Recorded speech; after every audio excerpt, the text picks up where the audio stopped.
Now we come to the special feature of our show, the appearance of our mystery celebrity. My friends in the panel would recognize him immediately, or her immediately on sight, depending on whether it's male or female. And so we always provide them with blindfolds. Are those blindfolds all in place, panel? Yes, sir. Good. Will you come in then, mystery challenger, and sign in, please?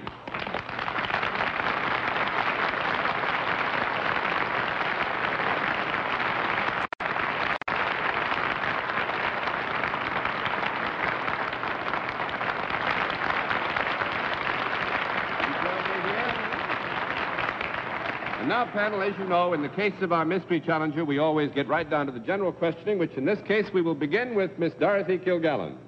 Are you accustomed to appearing before the public? Yes. Well. Are you in show business in any form? Yet. That's one down and 9 to go, Mr. Sir. Was that a no? Yes. The question Sounded like a yap. specifically, are you in show business in any form? And it was niet. Yet. Are you in public life of any kind?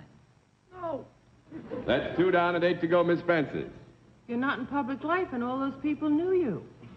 Well, we you- take public life here to mean government service or philanthropic service or something like that, I believe, Well, right? do a lot of people see you in whatever your job is?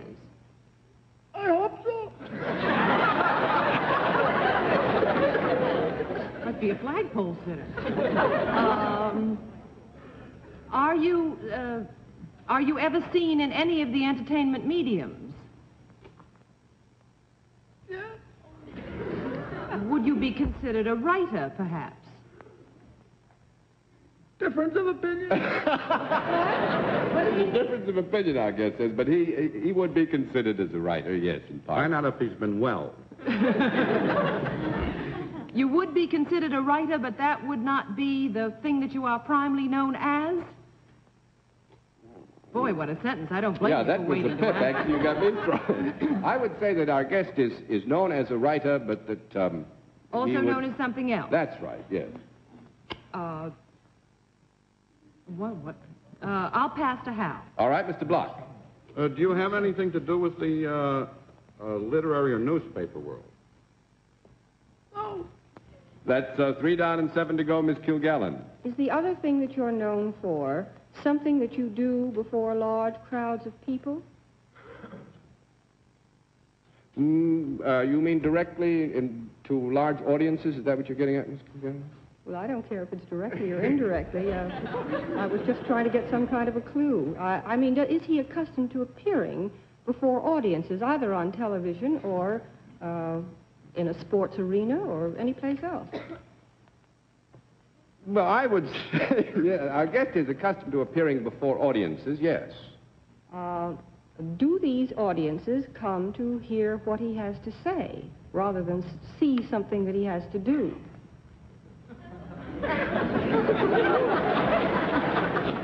Well, to the degree that they come to hear what he has to say rather than to see what he has to do, I would think.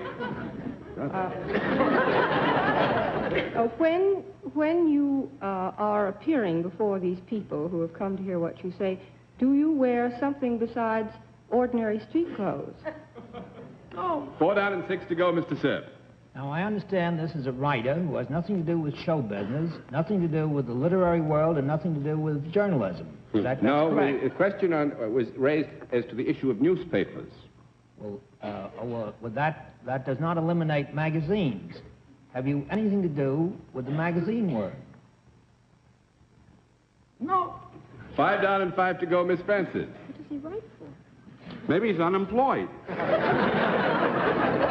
You said that you did appear before audiences. There seemed to be some doubt when Dorothy said something about television. Are the audiences that you appear for on the are you on the screen when you appear before audiences? Are you on television? Yes. And you're not entertaining? Would you be considered entertaining? Would people listen to what you have to say? Oh, do you have anything to do with commentating? Yes. Just change character.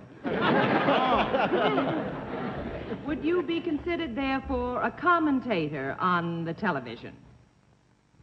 Yes. Now then, that Maybe it's voice, John how are we Daly. going to know? Will you be the kind of a commentator that might cover a political campaign? Yes. Were you seen at all during the elections? Yes. Was that the same fella? Same fellow. Well, let's see. Same fellow, natural voice. Who? Huh? Same fellow, natural voice. Well, the gentleman on my right, Mr. Bennett Cerf, just wonders if you are the same fellow that wrote, or rather recorded an album at one time of important historical events in history.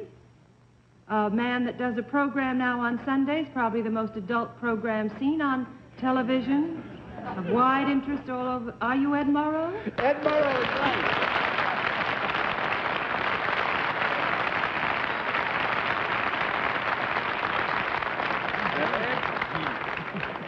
Actually, we're very happy to have Ed here as a guest, but also this is December 7th, and I know there's something very close to his heart. So we have a check made out to the Overseas Press Club Memorial Building Fund, Ed. I think this is a building fund and a memorial that our friends who are viewing at home like to know something about. Would you like to share some news with them? Well, this is a very simple matter, which isn't really an appeal for funds, but rather an opportunity for a few people to share in a project. There were some 64 American war correspondents killed in the late war and in Korea.